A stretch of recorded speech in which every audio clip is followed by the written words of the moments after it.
상견례에서 내쫓긴 그날, 저는 결혼을 포기하지 않았습니다. 그 대신 결혼식장에서 모든 진실을 공개했습니다. 그 USB가 켜지는 순간 모두가 무릎을 꿇었죠. 지금 구독과 좋아요, 그리고 알림 설정까지 해주세요. 그날의 이야기 시작합니다. 그날 재판정에 올린 한 편의 영상, 숨겨졌던 진실이 드러나자 모두가 숨을 멈췄습니다. 죽은 줄로만 알았던 아버지의 마지막 유언, 그 안엔 우리 가족을 파탄낸 모든 거짓이 담겨 있었습니다. 그리고 가장 높은 자리에 있던 사람이 그 자리에서 무릎을 꿇었습니다. 이야기가 시작되기 전, 혹시 아직 구독 안 하셨다면 지금 구독 버튼을 꼭 눌러주세요. 좋아요와 알림 설정까지 해주시면 더 많은 이야기로 찾아뵐 수 있습니다. 지금부터 그날의 이야기를 시작합니다. 상견례 자리였어요. 신랑 쪽 부모님이 대기업 간부 출신이라더군요. 어머니는 며칠 전부터 제게 예법을 가르치셨어요. 고개는 너무 숙이지 말고 말은 짧게. 우리가 어디서 굴러온 줄 모르게 보여선 안 된다. 한정식 상 위로 긴장감이 깔려 있었죠. 어색한 미소, 건조한 대화. 그 와중에 신랑은 제 손을 꼭 잡고 있었어요. 걱정 마. 우리 부모님, 겉만 무섭지 속은 따뜻해. 그 순간이었어요. 신랑 아버지가 저를 유심히 바라보시더니 조용히 물었습니다. 혹시 너 김나연이니? 그 말에 공기가 얼어붙었고 제 입술이 파르르 떨렸어요. 네, 김나연입니다. 그 사람의 표정이 딱딱하게 굳었습니다. 그리고는 말했어요. 김철중의 딸이네. 갑자기 분위기가 싸늘해졌습니다. 어머니는 제 무릎 아래로 손을 뻗어 다급히 움켜쥐셨고 신랑은 멍해진 얼굴로 아버지를 쳐다봤어요. 그 이름 낯이 익어서. 그 사람, 우리 회사 재무팀장이었어. 20년 전에 회사 돈 8억 해먹고 도망간 인간이지. 저는 아무 말도 할 수 없었어요. 그 자리에 그대로 얼어붙어 있었습니다. 난 그 사람 이름만 들어도 속이 뒤집혀. 그 일 때문에 내 직원들, 가정이 박살났어. 신랑이 고개를 들었어요. 아버지, 그건 20년도 넘은 일이에요. 나연이는 아무 잘못 없잖아요. 하지만 그 사람은 한치의 흔들림도 없었습니다. 그래서 더더욱 안 돼. 우리 집안은 더럽혀지면 안 되는 집안이야. 수저를 내려놓는 소리가 들렸고 어머니가 조용히 일어서며 말했습니다. 됐습니다. 나연아, 일어나자. 우리는 여기 앉아 있을 자격이 없는 사람들이래. 신랑은 아무 말도 하지 못했습니다. 그저 울먹이며 고개만 숙였죠. 그날 저녁 어머니는 말했습니다. 괜찮아. 우리는 거기서 빠져나온 거야. 그리고 며칠 뒤 나는 회사를 그만둔 아버지를 찾아갔습니다. 수척한 얼굴, 침묵, 그리고 그가 꺼낸 낡은 노트북 하나. 이걸 왜 이제야 보여주는 거예요? 그 안엔 20년 전 그 남자의 비리 파일이 담겨 있었습니다. 8억을 해먹은 사람은 아버지가 아니라 바로 그 사람이었어요. 이걸 왜 이제야 보여주는 거예요? 아버지가 꺼낸 노트북엔 20년 전 거래 명세서, 이메일 캡처, 통장 사본, 그리고 회장 서명까지 있는 직접 지시 파일이 담겨 있었어요. 그 사람은 회장이 되고 싶었고 나는 그냥 걸림돌이었지. 아버지는 그렇게 말하며 담담히 웃었지만 나는 그날 처음으로 복수를 결심했습니다. 그 사람, 내 아버지를 도둑으로 만들고 이제는 내 인생까지 뺏으려 했어요. 나는 신랑을 찾아갔습니다. 그도 혼란에 잠겨 있었죠. 너무 늦은 걸까? 우리 여기까지일까? 나는 고개를 저었습니다. 아니, 내가 이 결혼 내 손으로 막을 거야. 그 사람에게 우리 둘 다 빼앗기진 않을 거야. 그날 밤 아버지와 함께 20년 묵은 진실을 정리했고 신랑은 나보다 먼저 자기 집안의 회계팀 직원에게 그 자료를 보냈습니다. 그리고 상견례 2주 후 그 사람의 회사 세무조사에 들어갔습니다. 며칠 후 신랑 아버지에게서 전화가 왔습니다. 너 아버지랑 짜고 무슨 짓 한 거냐? 나는 대답했죠. 아니요. 그냥 진실이 이제 입을 열었을 뿐이에요. 회장님도 아시잖아요. 그 파일 전부 본인이 직접 서명하신 거라는 거. 그 사람은 말이 없었습니다. 그리고 전화를 끊었습니다. 그 순간 가슴이 덜컥 내려앉았어요. 이제 우리 가족은 정말 그 사람과 원수 사이가 된 거니까요. 하지만 동시에 속이 뻥 뚫리는 느낌도 들었습니다. 이제 시작이야. 나는 그렇게 혼잣말을 했습니다. 그리고 신랑은 내 손을 꼭 잡고 말했죠. 이번엔 내가 내 아버지의 죄를 막을게. 다음 날 신랑 아버지 앞으로 도착한 익명 고발장 한 통, 그리고 그 결혼식장에 깔린 USB 하나.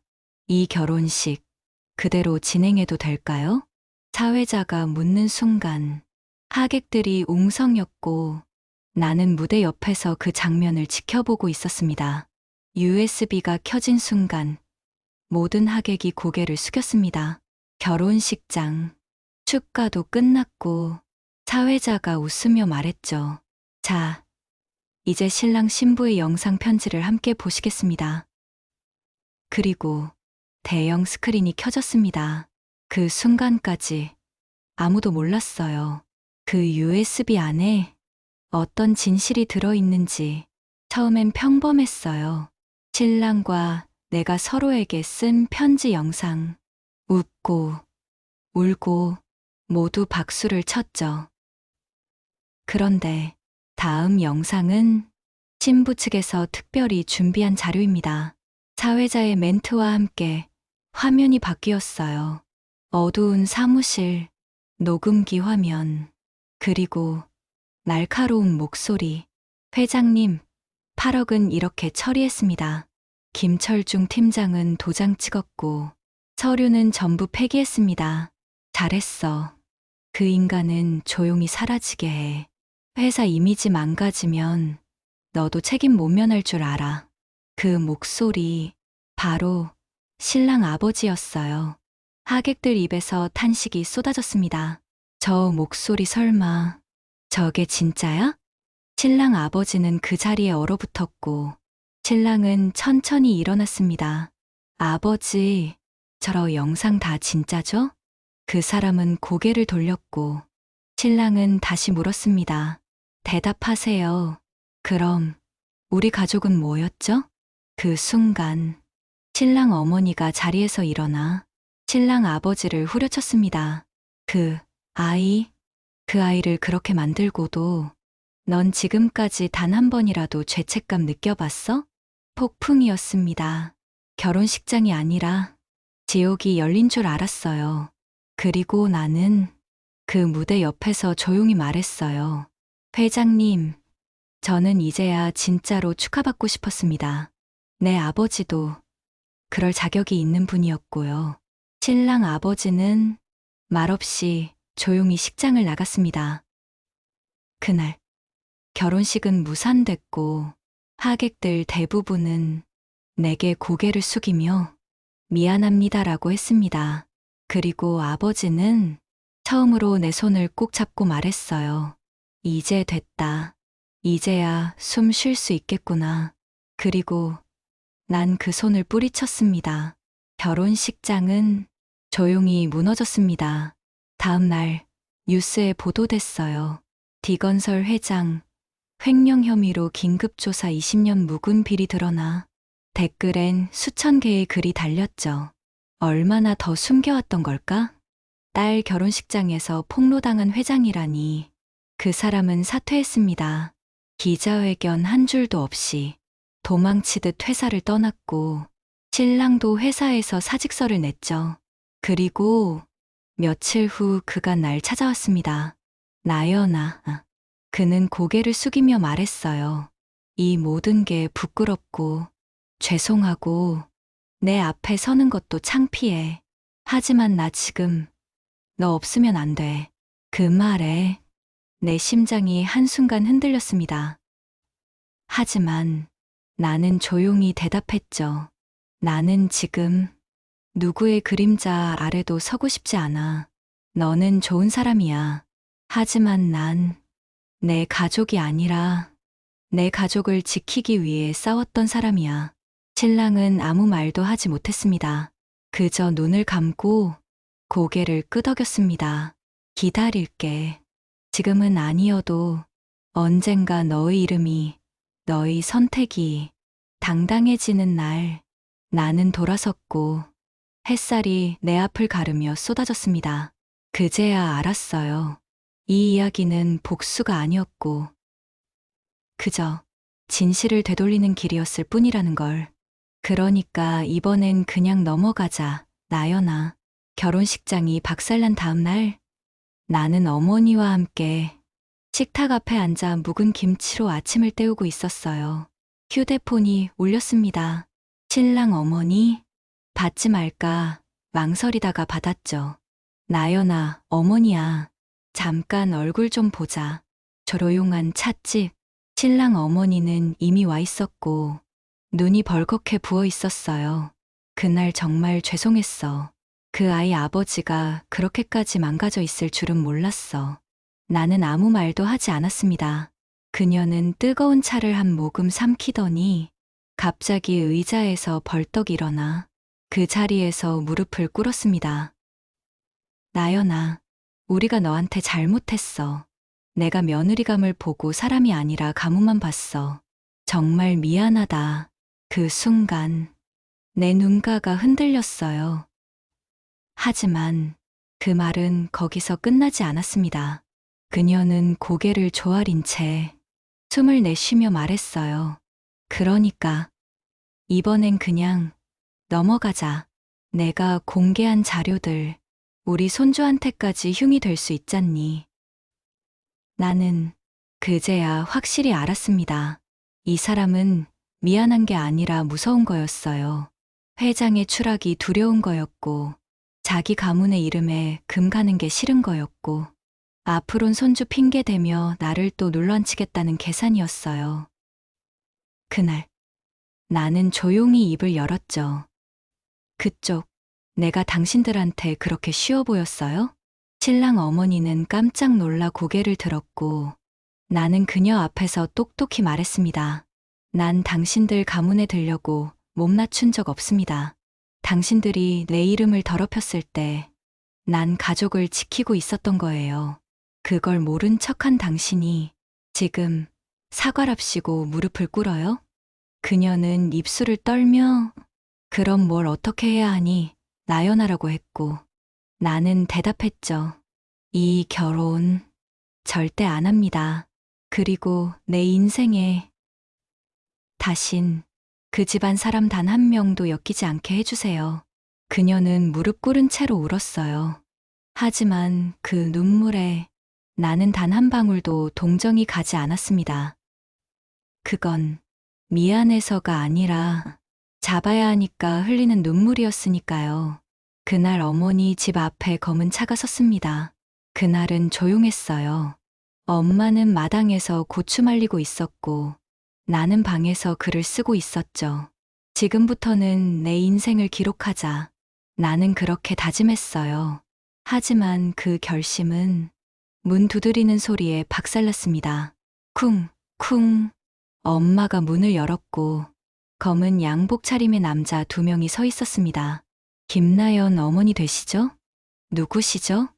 디건설 측 법무팀입니다. 그 한마디에 엄마의 손이 고추 담은 바구니를 덜컥 놓쳤어요.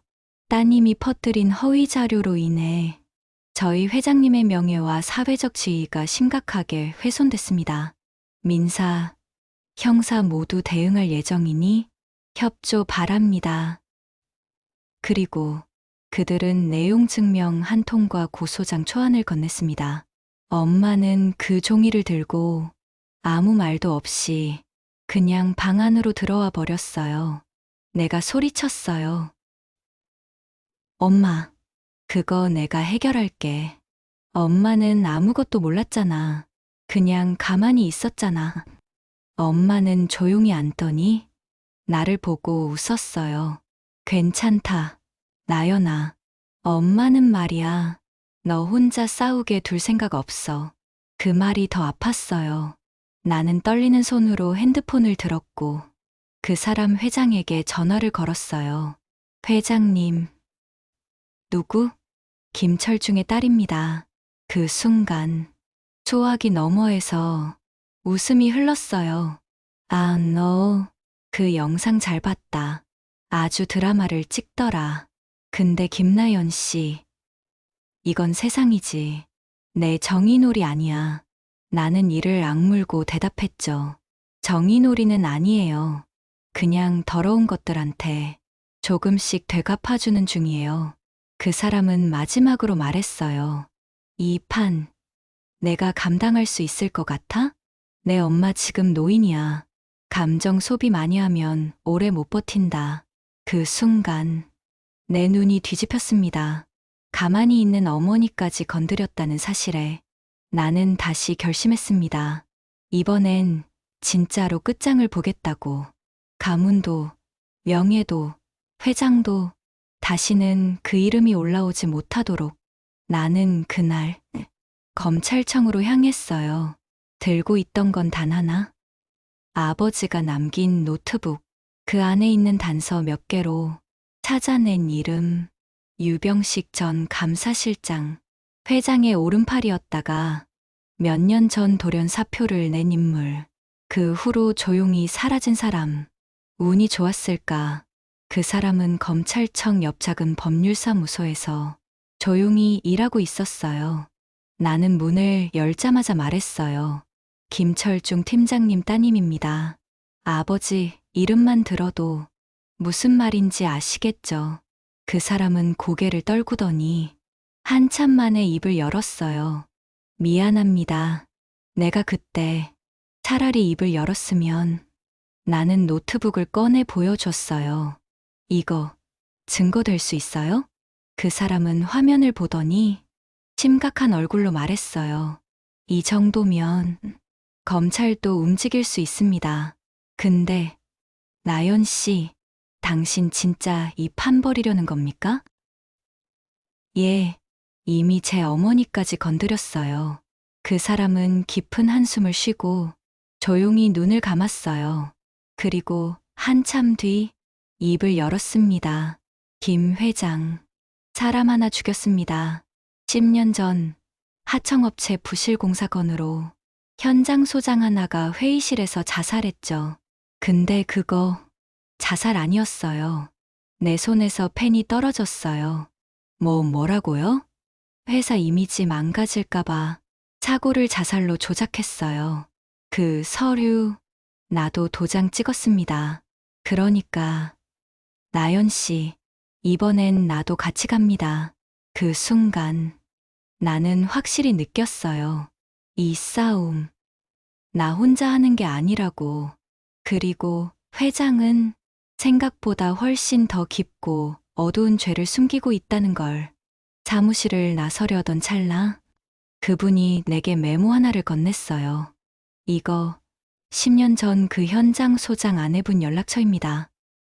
그분이 모든 걸 알고 있을 겁니다. 나는 메모를 손에 쥐었고 속으로 중얼였어요. 이젠 진짜 끝장을 보자. 10년 전 회사가 말하길 현장 소장이 공사 스트레스로 자살했다고 했어요. 하지만 그날 그 아내는 남편이 메고 나간 가방이 돌아오지 않았다는 걸 기억하고 있었습니다. 나는 그분을 찾아갔어요. 작은 단칸방, 창문도 제대로 안 닫히는. 그분은 나를 보자 처음엔 문을 안 열었어요. 기자? 아니면 그 인간 쪽이야? 아니요, 김철중 팀장의 딸입니다. 그제야 조심스럽게 문을 열더니 오래된 유골함을 꺼내 놓았어요. 이게 그 사람이야. 나는 아무 말도 하지 못했어요. 그 앞에 놓인 건 하얀 비닐봉지 하나. 그 안엔 김 회장의 명함, 그리고 손으로 쓴 쪽지 하나. 이걸 언론에 주지 마십시오. 대신 남은 대출은 저희가 정리하겠습니다. 당신 남편은 회사를 위해 큰 결단을 했습니다. 나는 입술을 물었어요. 이걸 그쪽에서 직접 줬다고요? 그분은 고개를 끄덕였어요. 회장 비서라는 사람이 찾아왔지. 눈 하나 깜빡 안 하더라고. 근데 있지. 내 남편 죽기 전에 그랬어. 회사 사람 중 하나가 나한테 술 마시고 협박했다고. 그날 기둥이 무너진 그 현장 사진까지 들고 와선 너 죽고 회사 살자고 했대. 그 순간 내 속이 뒤집혔어요. 이건 그냥 비리도 아니고 사람을 죽이고 그 위에 회장 자리에 앉은 인간의 이야기였어요. 고소할 수 있어요. 증언해 주실 수 있나요? 그 아내는 말없이 울었어요. 그리고 말했죠. 나? 이미 내 인생은 망했어. 남편 보내고 애 셋 키우다 둘은 고아원에 보내고 나? 이제 병원비도 없어서 진통제만 먹고 살아. 나는 그 자리에서 무릎을 꿇었습니다. 도와주세요. 당신이 진실을 말해주시면 우린 그 사람을 무너뜨릴 수 있어요. 아버지도, 당신 남편도, 억울하게 당한 모든 사람들도 당신이 마지막 희망이에요. 그분은 조용히 눈물을 닦더니 말했어요. 그럼 내가 그 인간 이름 부를게. 카메라 앞에서 딱 한 번 죽기 전에 세상이 그 사람을 죄인으로 부르는 걸 내 귀로 들어봐야겠어. 그날 밤 나는 영상 카메라를 꺼냈고 그녀의 입에서 10년 동안 묻혀있던 진실이 터져나오기 시작했습니다. 나는 이번엔 전직 비서를 찾았습니다.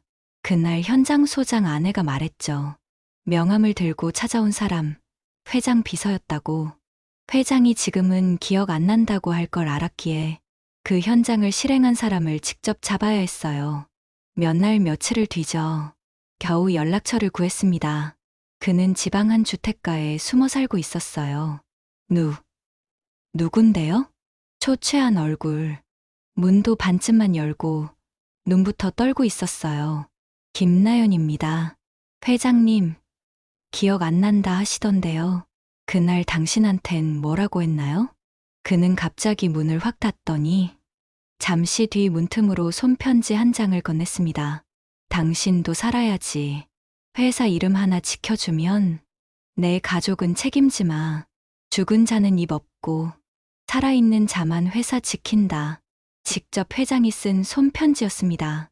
그는 떨리는 목소리로 말했어요. 저도 애가 셋이었습니다. 그날 팀장이 죽은 날 밤 회장님이 저한테 딱 이 말했어요. 그 인간은 우리가 살기 위해 죽은 거다. 너도 내 사람이라면 잊어. 회사가 곧 너야. 나는 그 편지를 손에 쥐고 눈을 질끈 감았어요. 이건 단순한 범죄가 아니라 시스템적 살인이었습니다. 죄책감, 양심, 정의, 모든 걸 회사라는 이름 아래 묻어버린 거였어요. 지금 증언해 주실 수 있나요? 그는 침묵했어요. 고개를 떨군 채 한참 있다가 작게 중얼였습니다. 내 아이들이 내가 어떤 인간인지 알아버리기 전에. 그래요. 저도 진실을 말하겠습니다. 그날 밤 우리는 영상 앞에 앉았고 그의 입에서 나온 한마디. 회장은 살인자입니다. 그 말은 카메라 렌즈를 넘어 이제 세상으로 나가기 시작했습니다. 그 영상이 유출된 다음 날 뉴스엔 이런 자막이 떴어요. 전직 비서, 회장 살인교사 의혹 폭로, 검찰, 긴급조사 착수. 그리고 그 사람이 나를 찾아왔어요. 신랑이었어요. 그는 숨이 턱 막힌 얼굴로 말했습니다. 나연아, 아버지 자살하려 했대. 나는 멈췄어요. 아무 말도 할 수 없었어요. 신랑의 눈이 충혈돼 있었고 그는 끝내 울며 무너졌습니다. 제발 죽게 두지 말아줘. 내가 대신 그 죗값 다 받을게. 그날 뉴스엔 전직 비서의 폭로 회장, 입장 발표 예정, 이라는 자막이 걸려 있었어요. 그 사람 회장, 카메라 앞에 서기로 되어 있었습니다. 하지만 그는 나타나지 않았습니다. 그날 오후 2시, 회장 집 앞, 기자들 10명 이상이 기다리는 가운데 경호원이 나와 한마디 했습니다. 회장님께서는 현재 건강 이상으로 입원하셨습니다. 기자회견은 연기하겠습니다. 그 소식이 나오자마자 나는 병원을 향해 달렸습니다. 회장, 그는 병원에 없었습니다. 그곳엔 누워 있어야 할 환자 대신 빈 침대와 회장의 와이셔츠만 덩그러니 남아 있었어요. 도망쳤어요. 신랑이 울먹이며 말했어요. 나연아, 아버지가 국외로 빠져나가려 한다고 들었어. 차설 비행기까지 준비됐대. 나는 숨을 골랐고 아버지가 남긴 마지막 USB 하나를 꺼냈어요. 이 안에 그 사람이 절대 빠져나갈 수 없는 증거가 있어. 그 파일엔 20년 전 김 회장이 아버지에게 직접 남긴 녹음이 있었습니다. 철중아, 이번 거는 좀 묻자. 내가 안고 가. 대신 너네 딸 대학까지는 내가 책임진다. 내가 죽어야 내가 산다. 알지? 그 목소리, 그 말투, 그 웃음, 다 그대로 남아 있었어요. 나는 그 파일을 바로 검찰에 제출했고, 도주 가능성과 함께 긴급 수배 요청이 내려졌습니다. 그리고 이틀 뒤, 인천공항 프라이빗 게이트 앞, 김 회장은 파란 바람막이에 모자와 선글라스를 눌러 쓴 채 경찰 2명에게 제지당했습니다. 김성도 씨 맞으시죠? 지금 체포합니다. 그는 고개를 떨궜습니다. 신랑은 어디선가 이 장면을 보고 있었던 듯 뒤에서 말없이 눈을 감았습니다. 그날 밤 뉴스엔 이 자막이 걸렸습니다.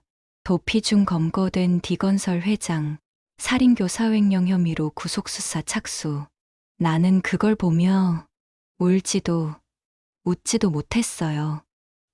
그냥 조용히 말했죠. 아버지, 이제 조금 숨 쉴 수 있겠죠? 서울중앙지법 형사2부 법정. 회장은 수의를 입고 앉아 있었고 나는 증인석 뒤편에서 손을 꽉 쥔 채 숨을 죽이고 있었습니다. 판사가 말했어요. 다음 증인 김도윤 씨. 법정이 술렁였습니다. 그 이름은 내가 사랑했던 그 사람이었어요. 그는 검은 정장을 입고 조용히 걸어 들어왔고 한순간 나와 눈이 마주쳤습니다. 하지만 그는 고개를 돌렸습니다. 검사가 물었습니다. 김도윤 씨, 피고인 김성도는 당신의 부친이 맞습니까? 네, 당신은 회장 재직 당시 부친의 측근으로 업무를 도운 적 있습니까? 네, 검사는 일격을 날렸습니다. 그렇다면 증인, 당신 아버지가 회사를 살리기 위해 사람 한 명쯤은 희생시켰다는 말 직접 들은 적 있습니까? 법정이 멈췄습니다. 숨소리조차 사라졌고 나는 무릎 위에서 손을 꽉 쥐었습니다. 도윤은 고개를 숙이다가 조용히 입을 열었습니다. 들었습니다. 10년 전 아버지가 저한테 그랬어요. 저 인간 하나 덮으면 우리 회사는 산다. 세상이란 건 원래 그런 거야. 검사는 확실히 밀어붙였습니다.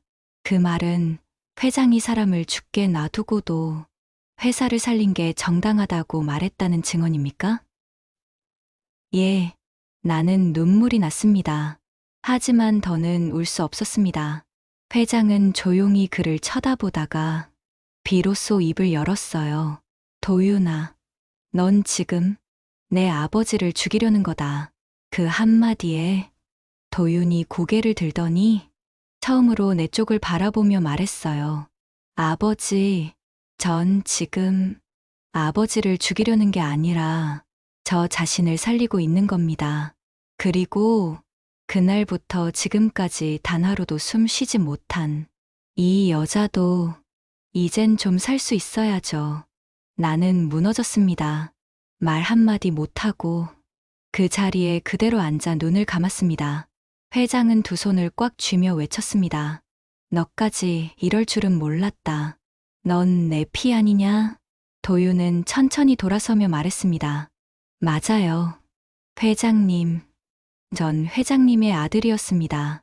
하지만 이제부턴 그게 제 인생의 흠입니다. 그날 모든 언론이 썼습니다. 회장 아들, 법정에서 아버지는 살인자 공개 증언, 그리고 나는 증인석 뒤에서 조용히 중얼였죠. 도윤아, 너 결국 나를 지켜줬구나.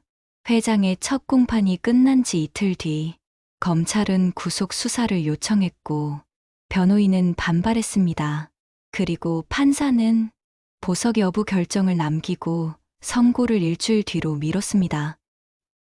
그날 나는 법원 앞에서 도윤을 기다리고 있었어요. 하지만 그는 오지 않았습니다. 전화도 꺼져 있었고 SNS도 문자도 모든 연락이 끊겨 있었습니다. 그 사람, 법정에서 아버지를 죄인이라 증언했던 사람, 그날 그렇게 떨리는 눈으로 내 이름을 말해줬던 사람, 그 사람이 사라졌습니다. 그리고 사흘 뒤 한 통의 택배가 우리 집 문 앞에 놓여 있었습니다. 보낸 사람, 김도윤. 작은 상자 안엔 USB 하나와 쪽지 한 장이 들어 있었어요. 나연아, 판결은 나와 상관없이 내려지겠지만 진실은 내가 남기고 가고 싶었어. 나는 그 자리에서 컴퓨터를 켰고 USB를 꽂았습니다. 검은 배경, 낮은 목소리, 그리고 피곤하고 지친 얼굴의 도윤. 나연아, 널 다시 보고 싶어. 하지만 그날 법정에서 내 눈을 마주쳤을 때 난 그 순간에도 아버지를 한 번 더 이해하고 있었어. 그 목소리는 떨리고 있었습니다. 그게 너무 끔찍했어. 아버지가 사람을 죽이고 거짓말하고 수십 년을 죄를 덮고 살았는데도 난 여전히 그 사람을 아버지라 부르고 있었어. 나는 그 자리에 주저앉았습니다. 그래서 멀리 가 있을게. 나는 벌을 받지 않지만 나도 죄가 없는 게 아니라서. 넌 이제 아프지 마. 더는 나 때문에 울지 마. 너를 사랑했던 사람으로 그냥 기억됐으면 좋겠어. 영상은 거기서 끝났습니다. 나는 울지도 못했어요. 그냥 그 자리에 무릎 꿇고 앉아 멍하니 화면을 바라보고 있었어요. 그 순간 도윤의 어머니가 우리 집으로 찾아왔습니다. 눈이 퉁퉁 부은 얼굴. 하지만 아무 말도 하지 않고 내 앞에 앉아 한참을 말없이 있다가 처음으로 제 손을 잡았습니다. 고마워요. 우리 아들 지켜줘서, 죄를 이기게 만들어줘서. 나는 그 손을 쥐고도 아무 말도 할 수 없었습니다.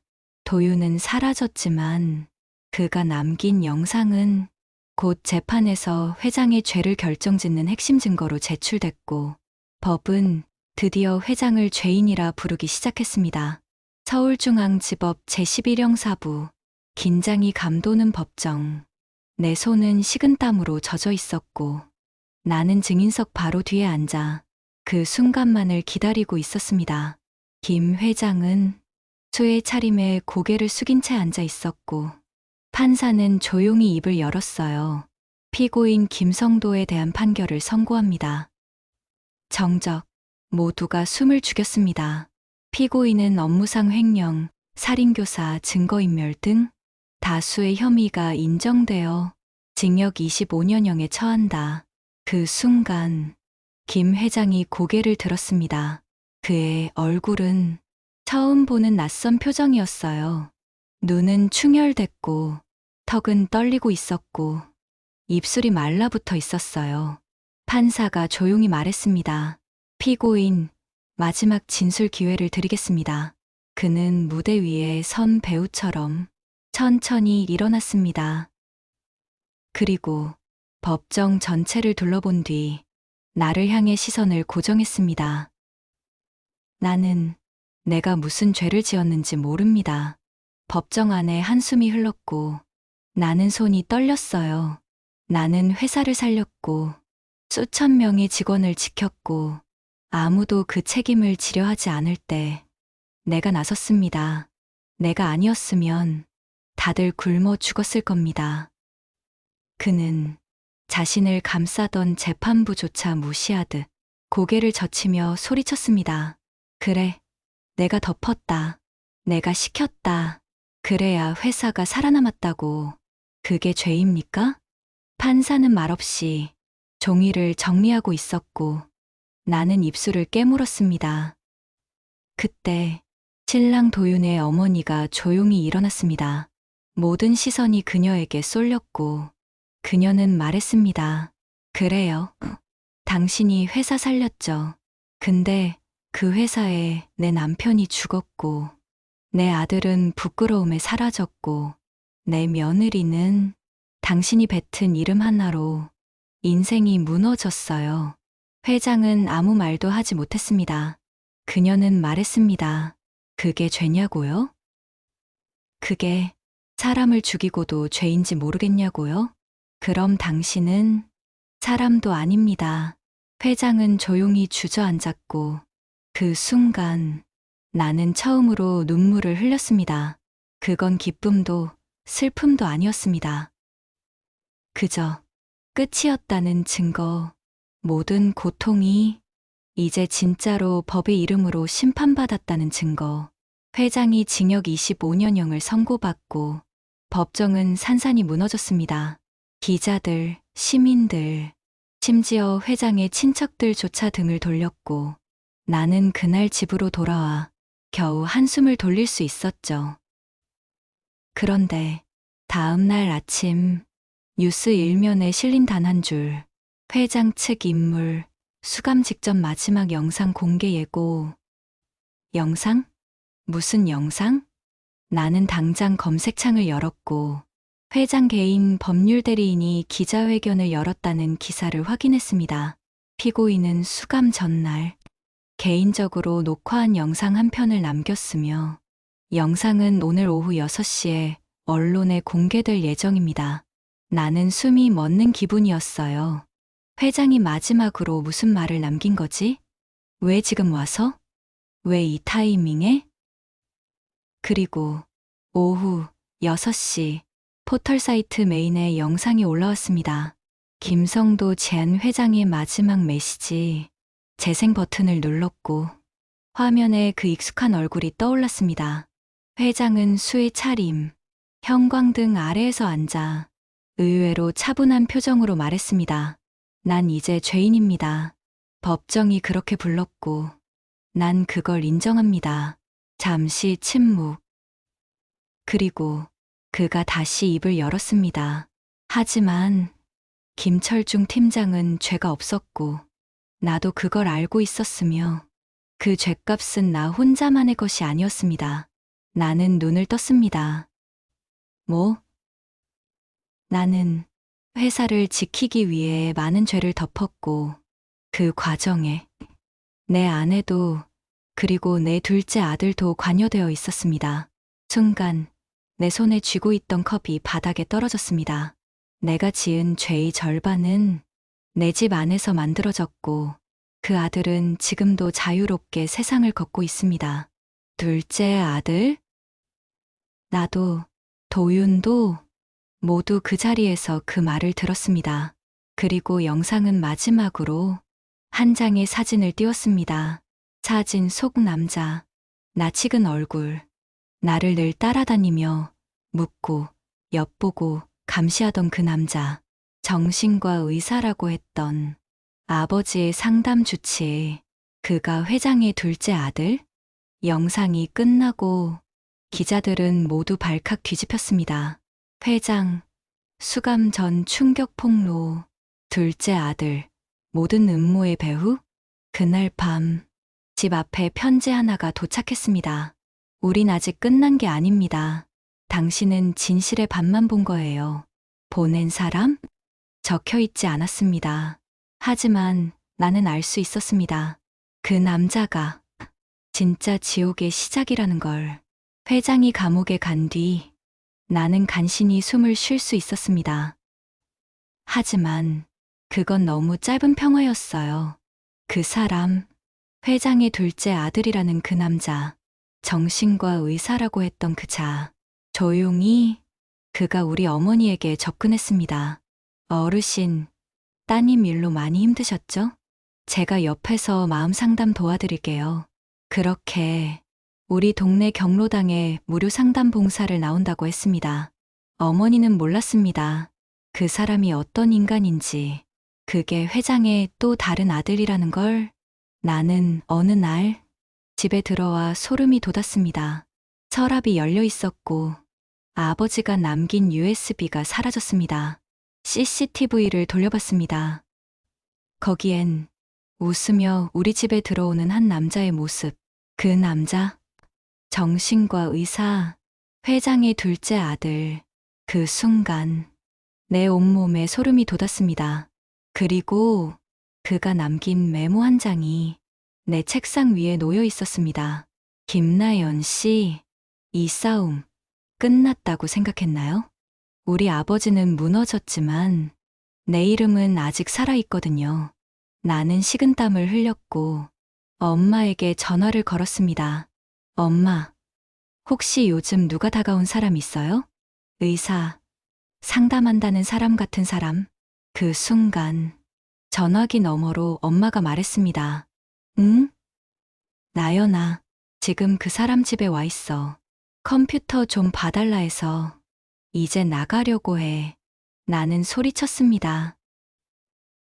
엄마, 당장 나와. 그 사람, 회장 아들이야. 하지만 늦었습니다. 그는 이미 우리 집 안에 들어와 있었고, 어머니의 말 한마디, 메모 하나, 사진첩 하나까지 다 복사해 갔습니다. 그날 밤, 나는 그의 사무실을 찾아갔습니다. 그는 아무렇지 않은 얼굴로 커피를 내리며 말했습니다. 김나연 씨, 난 당신이 얼마나 똑똑한지 잘 알아요. 하지만 이건 법의 문제가 아닙니다. 이제부터는 기억의 문제예요. 당신 어머니가 20년 전 아버지 회사 사람하고 어떤 관계였는지 당신은 모르죠? 그 순간 내 심장이 멎는 것 같았습니다. 그가 말했습니다.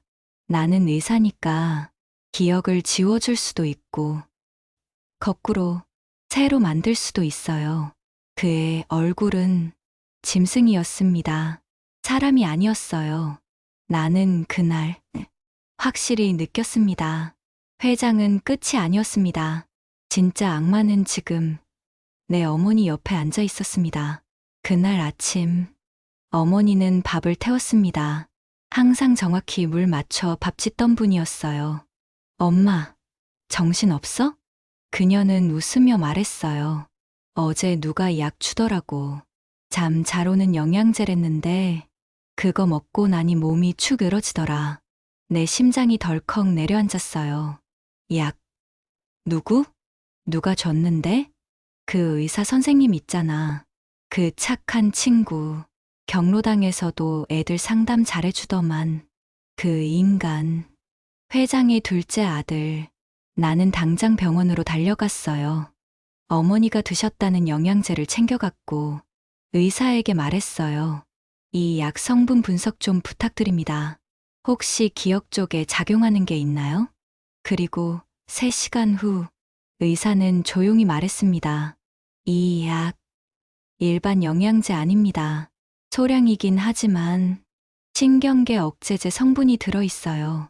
단기 기억에 혼란 줄 수 있습니다. 그 순간 내 머리가 하얘졌어요. 나는 엄마를 붙잡고 물었어요. 엄마, 내가 누구야? 그녀는 웃으며 말했어요. 걔야, 우리 옆집 수진이 아니냐? 엄마? 나는 무너졌어요. 주저앉아 울었어요. 엄마, 나 나연이야. 엄마 딸, 김나연이야. 나 몰라? 어머니는 조용히 내 얼굴을 만지더니 고개를 갸웃했어요. 이상하다. 너무 낯이 익은데 이름이 기억이 안 나네. 그녀는 묻고 있었고 나는 무너지고 있었습니다. 그날 밤 나는 그 인간 쓰레기에게 전화를 걸었어요. 김세연, 당신 내 어머니한테 약 먹였지? 그는 웃으며 대답했어요. 증거 있나요? 당신 어머니가 직접 말했어요. 잠 못 자서 힘들다고. 내가 도와드렸을 뿐입니다. 당신 인간 맞아? 그는 이렇게 대답했습니다. 전 인간이 아닙니다. 아버지가 만든 괴물이죠. 그날 밤 나는 어머니가 기억을 잃은 얼굴을 보며 다짐했어요. 이젠 법이고 뭐고 없다. 저 인간은 내 손으로 끝장낸다. 그날 밤 나는 병원에서 엄마를 보고 돌아오는 길에 차 안에서 울었어요. 아무리 불러도 딸이라는 말 한마디 안 나오는 그 눈빛. 엄마는 나를 모릅니다. 근데 그 인간은 그걸 보고도 웃고 있었어요. 기억은 조작될 수 있다니까요. 당신도 곧 믿게 될 겁니다. 그 순간 내 안에서 사람이 아닌 게 깨어났습니다. 좋아. 당신이 그렇게 나왔으니 이제 나도 똑같이 간다. 나는 그날부터 사람 아닌 사람이 되기로 했어요.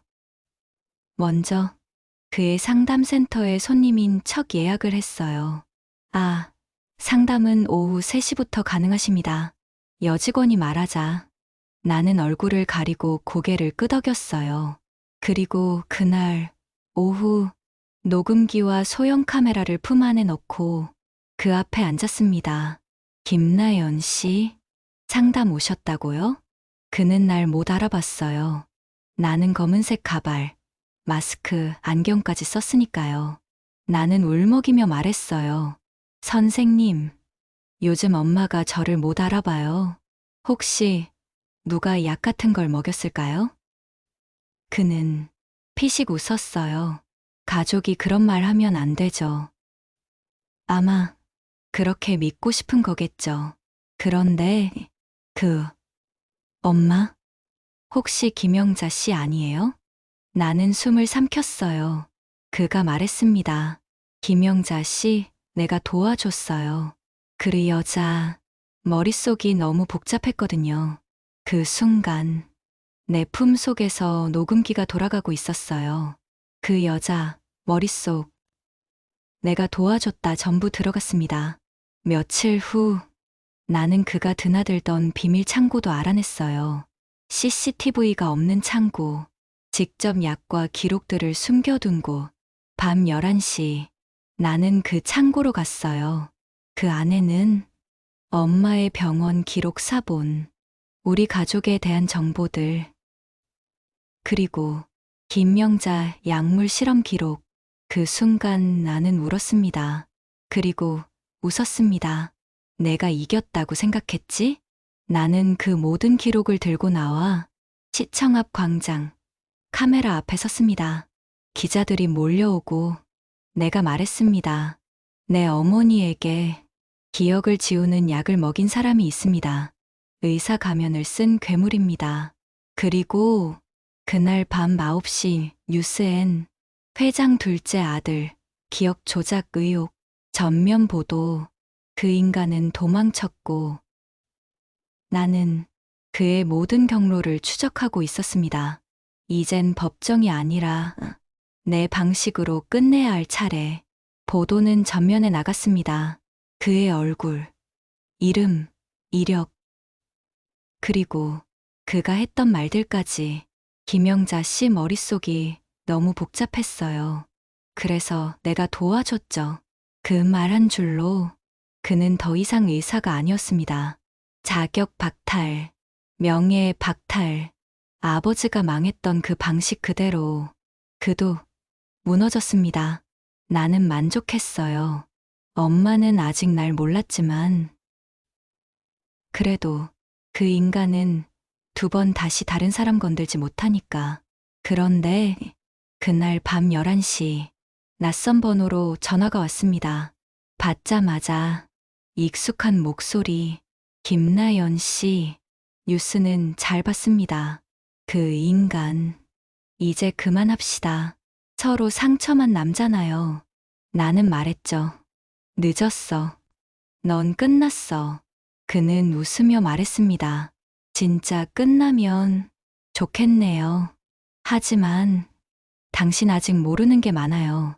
그가 마지막으로 말한 건 당신 아버지 정말로 자살하신 걸로 믿고 계시죠? 그 순간 내 눈이 흔들렸습니다. 뭐? 그는 조용히 이메일 하나를 보냈습니다. 딱 한 장의 사진. 열어보자. 숨이 멎었습니다. 사진 소. 한 남자가 내 아버지 책상 서랍에서 뭔가를 꺼내고 있었습니다. 그의 얼굴. 조금 낯이 익었습니다. 그 사람. 우리 가족을 버리고 떠났던 엄마의 친오빠. 내 외삼촌이었습니다. 그리고 그 사진 옆 한 줄의 메모가 첨부되어 있었습니다. 김영자 씨가 남편의 죽음을 알고도 숨겼다는 사실, 당신 알면 어떨까요? 나는 손이 떨렸습니다. 심장이 미친 듯이 뛰고 화면을 꺼도 그 문장이 머릿속을 때렸습니다. 당신 어머니가 그걸 알고도 조용히 살았다는 사실. 나는 도저히 믿을 수 없었습니다. 엄마가? 우리 엄마가 아빠가 왜 죽었는지 알고 있었다고? 그제야 과거가 다시 떠올랐습니다. 아빠가 돌아가신 날 밤, 엄마는 무표정했어요. 그리고 그날 밤 울던 나는 분명히 엄마가 다 잊어버려라고 했던 걸 나는 숨을 쉴 수가 없었습니다. 진짜 악은 누구였던 걸까? 왜 이 지옥은 끝나질 않는 걸까? 사진 한 장, 그 한 장이 내 삶 전체를 무너뜨렸다. 외삼촌이 아빠 책상 서랍을 조용히 뒤지는 모습, 그 사진 밑엔 굵은 펜으로 적힌 문장이 또렷했다. 김영자 씨는 알고 있었습니다. 나는 그날 밤으로 돌아가야 했다. 아빠가 돌아가신 그 마지막 순간으로. 서랍은 비어 있었지만 그날 집안의 구조, 창가 옆 책상, 소파에 앉은 엄마의 눈빛까지 모든 기억이 또렷했다. 그날 밤 아빠는 소리쳤다. 더는 못 참겠어. 문을 박차고 나간 뒤 엄마가 내게 다가와 말했다. 잠깐 바람 좀 쐬고 올게. 그게 끝이 아니었다. 나는 기억한다. 엄마는 다시 외투를 걸쳤다. 검은색 코트를 입고 밤길을 나섰고 돌아왔을 땐 눈이 빨갰다. 아빠는? 내가 물었다. 엄마는 무표정하게 말했다. 다신 오지 않을 거야. 이젠 너만 보고 살자. 그게 전부였다. 그 말로 그 밤은 끝났었다. 나는 외삼촌을 찾아갔다. 낡은 집에 홀로 앉아 있던 외삼촌은 날 보자마자 담배를 꺼내 물었다. 나연아, 네가 뭘 안다고. 그날 아빠한테 무슨 짓 했어요? 나는 한치 망설임 없이 물었다. 외삼촌은 시선을 피했다. 담배 연기 너머로 조용히 말했다. 그 인간 회장한테 약점 잡혔었어. 무슨 약점이요? 내가 다그치자. 그는 한숨을 푹 쉬었다. 네, 엄마. 젊었을 때 회장 쪽이랑 뭔가 얽혀 있었지. 숨이 멎을 것 같았다. 뭐라고요? 그 인간이 내 엄마를 미끼로 협박했어. 너네 아빠, 그거 알고는 집을 뜨겠다고 한 거야. 근데 그날 밤 누가 먼저 간 줄 알아? 나는 숨을 죽였다. 외삼촌이 담배를 털며 말했다. 내 엄마야. 회장한테 직접 찾아갔어. 남편만은 건들지 말라고. 숨이 턱 막혔다. 그런데 아빠는 죽었잖아요. 외삼촌은 고개를 숙였다.